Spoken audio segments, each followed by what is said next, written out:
पूछो। सर बुढ़ापे में घुटने क्यों खराब हो जाते हैं? बड़ा अच्छा सवाल है। उम्र जब बढ़ती है बुजुर्ग लोगों में घुटने क्यों खराब हो जाते हैं, गठिया क्या चीज होती है, आदमी को चलने में क्यों दिक्कत होती है, आदमी थोड़ा नहीं चल पाता, घुटने टेढ़े होने लगते, सीढ़ी नहीं चढ़ पाता, गिरने लगता है, छड़ी वॉकर की जरूरत पड़ती है। क्या ऐसा करे कि इससे बचाया जा सके और क्यों ऐसा होता है? तो इसको कंडीशन को कहा जाता है ऑस्टियोआर्थराइटिस। जब बड़ा जोड़ इन्वॉल्व होता है, प्रायः घुटना, कूल्हा, हाथ का जोड़, तो उसको ऑस्टियोआर्थराइटिस कह देते हैं। ये क्या कंडीशन है? एक डीजेनरेटिव कंडीशन है जोड़ों के वियर एंड टियर से। यानी कि जब हम बहुत मोटे हो जाते हैं, फिजिकल एक्टिविटी कम कर देते हैं, चलना फिरना कम कर देते हैं, तो हमारे जोड़ जीर्ण शीर्ण होने लगते हैं और उनमें वियर एंड टियर और फ्रिक्शन होने लगता है, जिसकी वजह से जोड़ घिसने लगते हैं और हमें दर्द होने लगता है। बुजुर्ग लोगों में ऑस्टियोआर्थराइटिस कैसे होती है? पहली चीज एसिमेट्रिकल होगी, हो सकता है खाली दाएं घुटने में हो और बायां घुटना ठीक हो। तो सबसे पहला उसका लक्षण होता है कि आदमी किसी एक जोड़ में दर्द बताएगा, जो किसी एक तरफ होगा, जरूरी नहीं है कि दोनों तरफ बराबर से बताए, लोकलाइज्ड होगा, उसी जगह पे होगा, पूरी एक्सट्रीमिटी में नहीं बताएगा, और प्रायः किसी जोड़ को वो इन्वॉल्व करेगा। जोड़ स्टिफ होगा, बताएगा कि कड़ा हो जाता है, तो कुछ देर मूवमेंट करने के बाद आराम मिलता है। क्या कॉजेज होते हैं? कॉज होता है जो कार्टिलेज होता है, गद्दा, दो जोड़ों के बीच में जो कुशन होता है, जिसको कार्टिलेज या गद्दा कहते हैं, वो धीरे धीरे जो है जीर्ण शीर्ण होने लगता है, कमजोर होने लगता है। जब कमजोर होता है तो हड्डियां आपस में रगड़ने लगती हैं।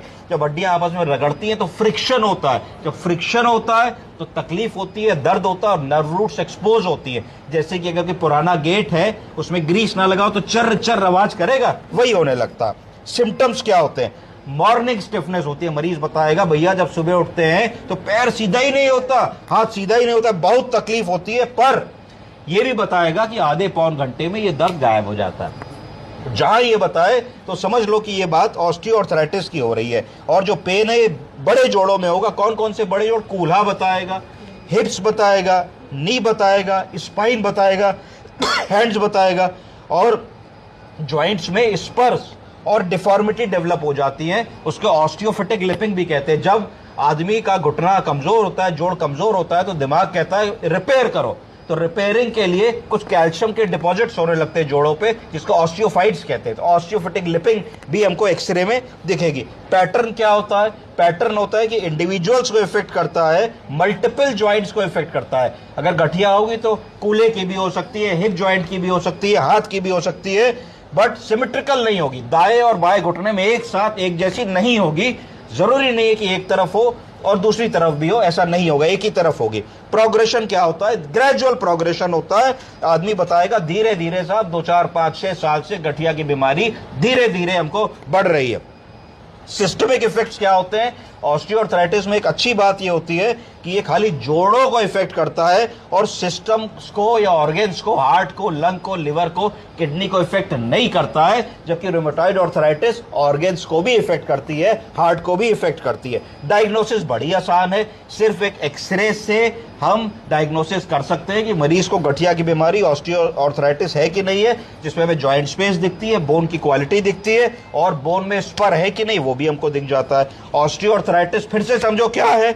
ये ब्रेकडाउन है। किस चीज का? कार्टिलेज का। कार्टिलेज क्या होता है? गद्दा होता है, कुशन होता है, जो धीरे धीरे समय के साथ घिस करके वीन ऑफ हो जाता है। और जब वीन ऑफ होता है तो क्या होता है? दो रफ सरफेस, दो हड्डियां कर कर कर लड़ेंगी आपस में। मरीज कहता है साहब उठो तो कट कट की आवाज आती है। तो कट कट की आवाज क्यों आती है? क्योंकि दो हड्डियां आपस में रगड़ रही होती है। जब ये हड्डियां रगड़ती है तो इनके अंदर जो नर्व एंडिंग्स होती हैं वो एक्सपोज हो जाती है, और नर्व एंडिंग जब एक्सपोज होती है तो रगड़ने पे नर्व से करंट जैसा, दर्द जैसा होता है। जैसे दांत की नर्व जब एक्सपोज होती है तो ठंडा गर्म पियो तो लगता है, उसी तरीके से ऑस्टियोआर्थराइटिस में लगता है। अब बारी आती है हमारा एम क्या है, लक्ष्य क्या है जब मरीज हमारे पास आएगा? 3 लक्ष्य है। पहला लक्ष्य है कि हम उसके दर्द को खत्म कर दें, उसका फंक्शनल कैपेसिटी इंप्रूव कर दे। अगर उसको रात में बाथरूम जाना है और उसके जोड़ में इतना दर्द है कि चल ही नहीं पा रहा, वहां तक जा ही नहीं पा रहा है और सूसू बिस्तर पे हो जा रही है, तो उसको कैसे हम इंप्रूव कर दें। और minimise damage to the joints, और जोड़ों में ऐसा क्या कर दे कि वो हमारा जो डैमेज है वो मिनिमाइज हो सके और उसी बचे हुए जोड़ों से वो आदमी काफी समय तक अपना काम कर सके। तो इसके ट्रीटमेंट में हम लोगों को एंटी इन्फ्लेमेटरी ड्रग्स का सहारा लेना पड़ता है। कुछ इंट्रा आर्टिकुलर ड्रग्स आती हैं जिनको जोड़ों के अंदर हम लोग लगाते हैं, जिसमें एंटी इंफ्लेमेटरी ड्रग्स भी होती हैं और लुब्रिकेंट्स भी होते हैं, साइनोवियल फ्लूइड भी होते हैं जो जोड़ के लुब्रिकेशन को बढ़ा देते हैं। रिस्क फैक्टर्स क्या है? जिन लोगों का वजन बहुत ज्यादा है, जो लोग बहुत मोटे हो गए हैं, जो लोगों को इंजरी हुई है, जोड़ों में चोट लगी है, उन लोगों में रिस्क फैक्टर है। जो लोग सिगरेट बहुत पीते हैं, जिन लोगों को मेटाबॉलिक बीमारी है, जिन लोगों की डायबिटीज अनकंट्रोल्ड है, जिन लोगों को और बड़ी बीमारियां हैं जिसको वो कंट्रोल नहीं करते हैं, तो वो high risk of the patient से ऑस्टियोआर्थराइटिस के। समझ गए आप लोग? अब